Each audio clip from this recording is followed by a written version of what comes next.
నమస్కారం. కాకినాడ జిల్లా జేఏసీ తరఫున నా పేరు అయ్యల వెంకటేశ్వరరావు. నేను national Mazdoor union association Kakinada జిల్లా సెక్రటరీ. మరి ఏదైతే రాష్ట్ర వ్యాప్తంగా ప్రధానమైన యూనియన్లన్నీ కూడా జేఏసీగా ఏర్పడి ఈరోజు ఉద్యమం చేయడం జరుగుతుంది. కారణం ఏంటంటే విద్యుత్ బస్సులు అనేవి ఆర్టీసీ ప్రభుత్వమే కొనుగోలు చేయాలి, ఆర్టీసీ సిబ్బంది ద్వారా చెప్పాలన్నది ఆలోచన. మరి అయితే ప్రైవేటు ఆపరేటర్కి ఇవ్వటం, తద్వారా ప్రైవేట్ ఎంప్లాయీని పెట్టడం ఇవ్వడం ద్వారా అది ఎంతవరకు సేఫ్టీ అనేది దయచేసి మీడియా మిత్రులు మీరు కూడా ఆలోచించాల్సిన పరిస్థితి.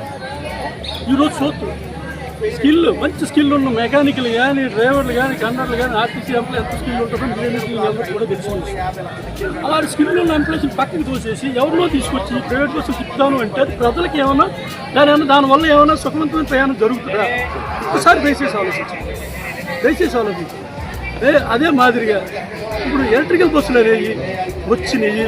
ఈవేళ రాష్ట్రంలో, మన రాష్ట్రంలో కూడా తిరుపతి ద్వారా తిరిగినాయి, వేరే రాష్ట్రాల్లో అక్కడక్కడ తిరుగుతున్నాయి. అసలు ఆ బస్సులు ఏమైనా సరిగ్గా తిరుగుతున్నాయా? అసలు ఆ బస్సులు ఎంతమంది ఎక్కించుకుంటున్నాయి?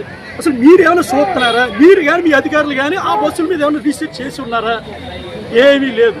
26 మంది ఎక్కితే డోర్ బ్లాక్ అయిపోయాడు బస్సులు అయ్యి. ఈవేళ నా పరిస్థితి, నేను బస్సు మీద తిరుగుతాను, నేను బస్సు డ్రైవర్ని. 120 మంది, 100 మంది, 140 మంది ఎక్కించి తిప్పుకునే పరిస్థితి ఈవేళ పల్లెవేలకు బస్సు. ఎలా జరుగుతుంది? మీరు శ్రీశక్తి పథకం అమలు చేశాక ఒక బస్సు పెంచారా? కొత్త బస్సు కొనుగోలు చేశారా? ఒక్క బస్సు కొనుగోలు చేశారా? ఒక ఎంప్లాయీ రిక్రూట్మెంట్ చేశారా? ఎలా జరుగుతుంది? ఇన్ని లక్షల మంది తిరుగుతున్నారు. శ్రీశక్తి పథకం ఇచ్చిన తర్వాత ఇన్ని లక్షల మంది ఎక్స్ట్రా ప్రయాణాలు చేస్తున్నారు, అందరూ వినియోగించుకుంటున్నారు. మీరే చెప్తున్నారు కదా మీడియా ద్వారా. ఎక్కడి నుంచి వస్తున్నారు? ఒక బస్సు మనం కొనలేదు, ఒక ఎంప్లాయీ రిక్రూట్మెంట్ చేసుకోలేదు. మా కష్టం, డ్రైవర్, కండక్టర్, మెకానికల్ మా కష్టం. 60 మంది ఎక్కే బస్సులో 120 మందిని ఎక్కించుకుని ప్రయాణం చేసి గమ్యస్థానం సేఫ్టీ చేసే బాధ్యత మేము తీసుకుని బాధ్యతగా చేస్తున్నాం కాబట్టి ఇలా నడుపుతూ ఉంది. కాదా చెప్పండి? అలాంటికి మీరు ఏం చేశారు? ఈవేళ మా డిపోలు మొత్తం, కొన్ని డిపోలు అయితే మంగళూరు, నెల్లూరు, అది మన విద్యాధర్పుల డిపోలు మొత్తం లేపిస్తారు.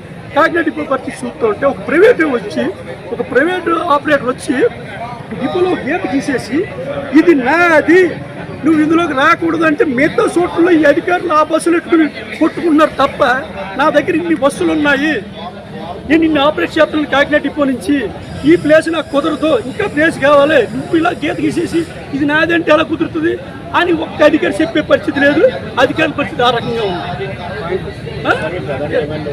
ప్రధానమైన డిమాండ్ విద్యుత్ బస్సులు ఆర్టీసీ కొనుగోలు చేయాలి, స్కిల్ కలిగిన ఆర్టీసీ డ్రైవరే తిప్పాలి, ఆర్టీసీ యొక్క సిబ్బంది ద్వారానే నడపాలి అని ప్రధానమైన డిమాండ్. అదే మాదిరిగా ఎప్పుడో రిక్రూట్మెంట్ జరిగి అన్నాలో ఉంటుంది మీకు తెలుసు. మీడియా మిత్రుల ద్వారా మేము చెప్పడం, ప్రభుత్వానికి ఏదైనా తెలియాలంటే మీ ద్వారా తెలియాలని ఆలోచన చెప్పడం జరుగుతుంది. ఎన్నాళ్ళు రిక్రూట్మెంట్ జరిగింది? ఇవాళ 14,000 మంది షార్ట్ ఉన్న పరిస్థితి కాదండి. మన దగ్గర ఉన్న ఎంప్లాయ్ ఎంత రిటైర్ అయిపోయాడు, చచ్చిపోతున్నాడు, అనారోగ్యంతో పక్కకు పోతున్నాడు. ఇన్ని వేల మంది షార్ట్తో బళ్ళు ఎక్కడ తిరుగుతుంది? ఎలా తిరుగుతుంది? రిక్రూట్మెంట్ చేయాలి, ఇమీడియట్గా కొత్త బస్సులు కొనుగోలు చేయాలి. మీరు చెప్పిన బస్సులు, ఎలక్ట్రికల్ బస్సులు ఇప్పుడున్న పరిస్థితుల్లో ఏమాత్రం ప్రజలకి ఎలాంటి ప్రయాణ సౌకర్యం కలగజేయలేవు. మీరు ఎప్పుడో మన ప్రెస్ మీట్లో చెప్తున్నారు గౌరవ మంత్రి గారు ఒక ఆయన, ఏసీ బస్సులు, ఏసీ బస్సులు ఏసీ బస్సులు కోరుకోవట్లేదు, బస్సులు కోరుకుంటున్నారు, మామూలు బస్సులు. మీరు చూడండి, స్కూళ్ళు, కాలేజీలు వదిలిన టైంలో కానీ, స్కూల్ కాలేజీకి వెళ్ళే సమయాల్లో కానీ ఎంతమంది రోడ్డు మీద బస్సులు ఖాళీ లేక ఎంతమంది ఇబ్బంది పడతారో చూస్తూ ఉంటారు. ఎంతమందిని ఎక్కించుకుని వెళ్ళే పరిస్థితి. ఒక 60 మంది, 120 మంది బస్సు ఎక్కించుకుని వెళ్తూ ఉంటే ఇంకా దిగిపోతారు, చాలా మంది ఉండిపోతారు. సామాన్య ప్రజలకు బస్సులు అందుబాటులో ఉండాలి. ఇమీడియట్గా కొత్త బస్సులు కొనుగోలు చేయాలి, 5,000 బస్సులు కొత్త బస్సులు కొనుగోలు చేయాలి, రిక్రూట్మెంట్ జరగాలి అనేది. అలాగే ఎలక్ట్రికల్ బస్సులు ఆర్టీసీ కొనుగోలు చేయాలి, ఆర్టీసీ సిబ్బంది ద్వారానే ఆపరేట్ చేయాలి. అది ప్రధానమైన ఆర్టీసీ ప్రైవేట్ చేయకూడదు. ఆర్టీసీ అనేది ప్రజల సంస్థ, ఇది మీది మాది మంది కాదు, ప్రజల సంస్థ. ఈ అవకాశం ఇచ్చిన మీడియా మిత్రులందరికీ ప్రత్యేక నమస్కారాలు తెలియజేసుకుంటూ కాకినాడ జిల్లా సెక్రటరీ, నేషనల్ మజ్దూర్ యూనియన్.